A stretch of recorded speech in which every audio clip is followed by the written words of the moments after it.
কাকদ্বীপের নদীতে আটকে দৈত্যাকার তিমি। বনকর্মীদের তৎপরতায় তিমিটিকে গঙ্গাসাগর থেকে কিছু দূরে গভীর সমুদ্রে সুস্থ অবস্থায় ছেড়ে দেওয়া হয়। সমুদ্রের কাছেই নদী, নোনা জলে নদীতে চড়ে ভেসে এসেছিল একটি তিমি। সেই দৈত্যাকার তিমিকে জীবিত উদ্ধার করে ফের পাঠানো হলো গভীর সমুদ্রে। ঘটনাটি ঘটেছে দক্ষিণ 24 পরগনার কাকদ্বীপের হারুট পয়েন্ট পোস্টাল থানা এলাকার খামারের হাটের কাছে। স্থানীয় বন দপ্তর সূত্রে খবর, বটতলা নদীর চরে সেই তিমিটি এসে আটকে গিয়েছিল। গতকাল সন্ধ্যার পর স্থানীয় কয়েকজন নদীর চরে জলের মধ্যে বড় কিছু একটা জিনিসকে নড়াচড়া করতে দেখেন।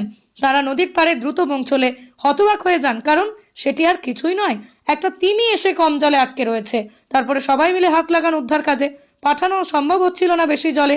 এদিকে কম জলে ছটফট করছিল ওই তিমিটি। খবর দেওয়া হয় বন দপ্তরে। বন দপ্তরের লোক আসেন, নামখানা রেঞ্জের বনকর্মীরা দ্রুত সেখানে চলে যান। তিমিকে উদ্ধার কাজে হাত লাগানো হয়, কিন্তু বেশ কয়েক ঘন্টা চেষ্টা করেও